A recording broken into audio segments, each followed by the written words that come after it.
Hello everybody and welcome back to the channel, and this is Throwback Thursday, where we give you a little bit of news relating to a fandom and then we talk about some movie that is a throwback movie that we recommend that has something to do with that fandom in some roundabout way.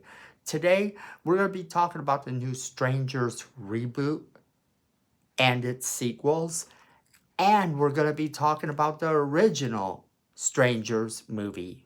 So let's jump right into that. Alright, sometimes you get it right and sometimes you get it wrong.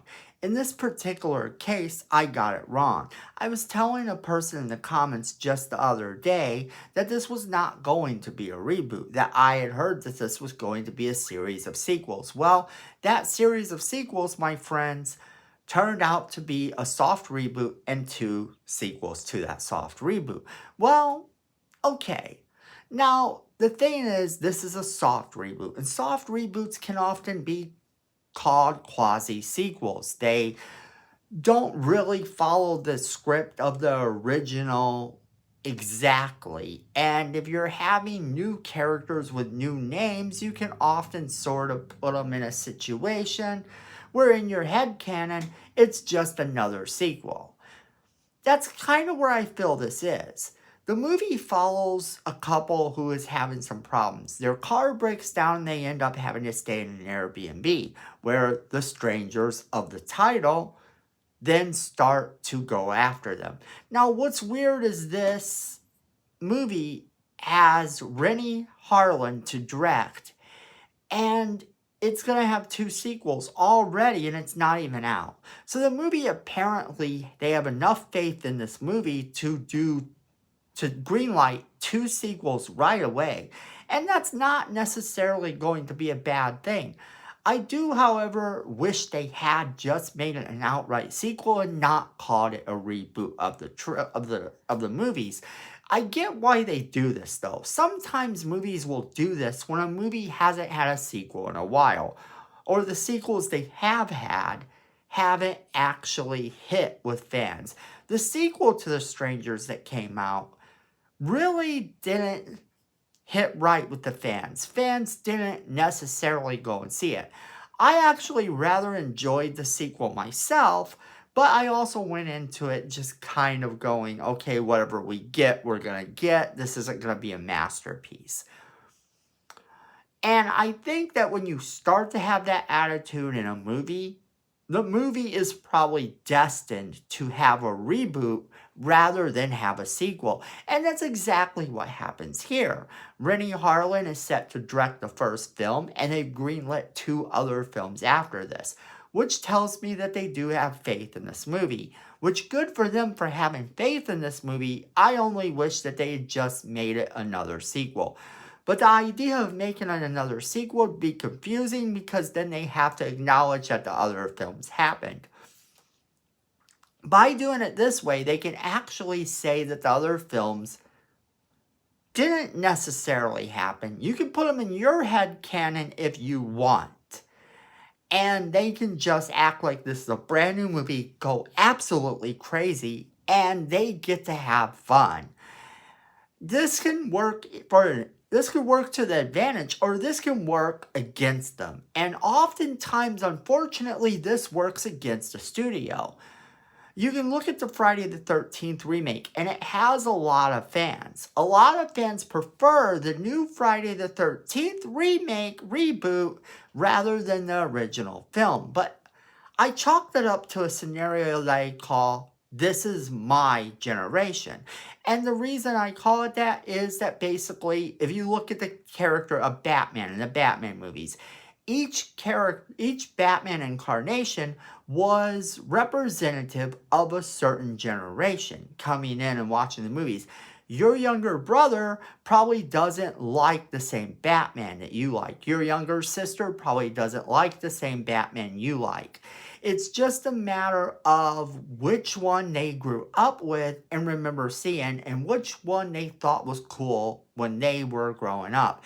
And that's kind of the same thing with slashers. You can look at all the Jason Voorhees and see that each time they changed out the character, you'll get people saying, my favorite was this one, my favorite was this one. This is kind of the way a reboot happens. The generation that grows up with this reboot will appreciate it exactly for what it is. A person that grows up with this recast will appreciate it for what it is. We who have seen the originals, we judge it a little bit more harshly when probably we shouldn't, but it's fair that we do. Basically, I look at this and I go, why couldn't they just have called it The Strangers and just outright said it was a sequel? Or not said at all? Then the people who watched it, if they made some little hint or something, could actually get this idea that it was connected in some way.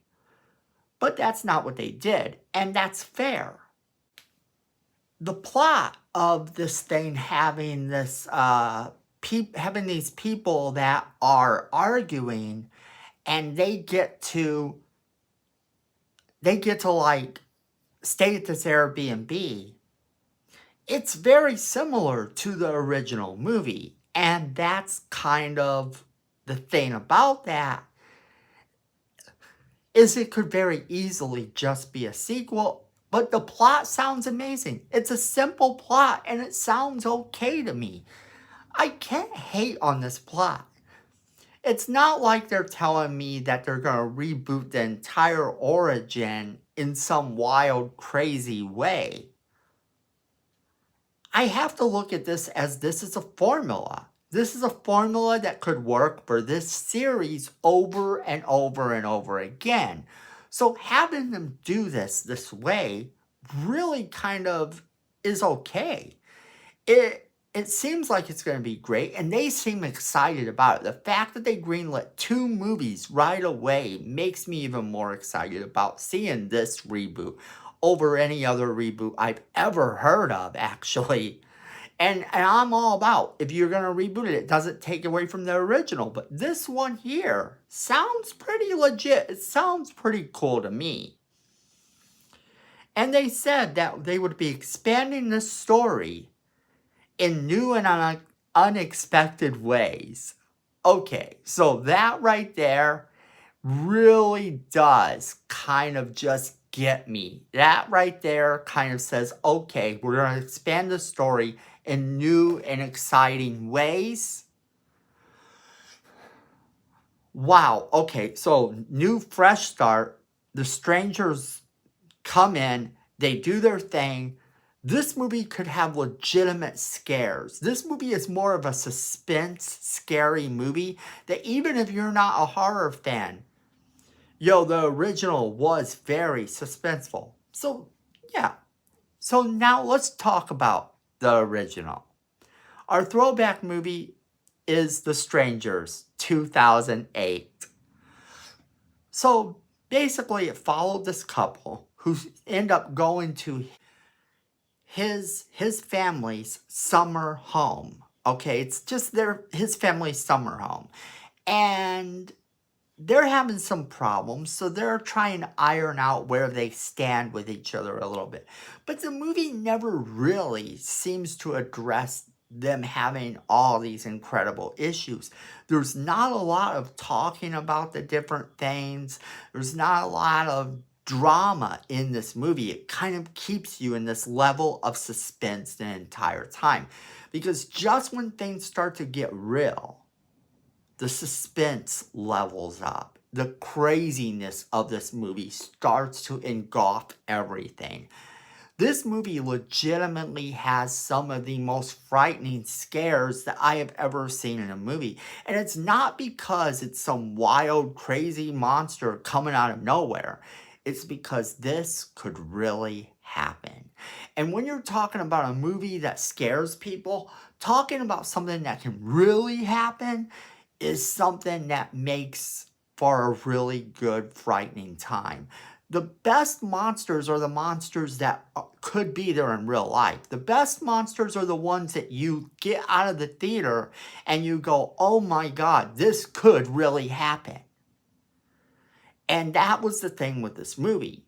These are not supernatural monsters. These are not monsters that come out of nowhere. These could be your neighbors, your friends, your loved ones. You might know these people, and that makes it even scarier. Now, the fact of the matter is that this movie ends up just diving into this concept. They don't know what these people want.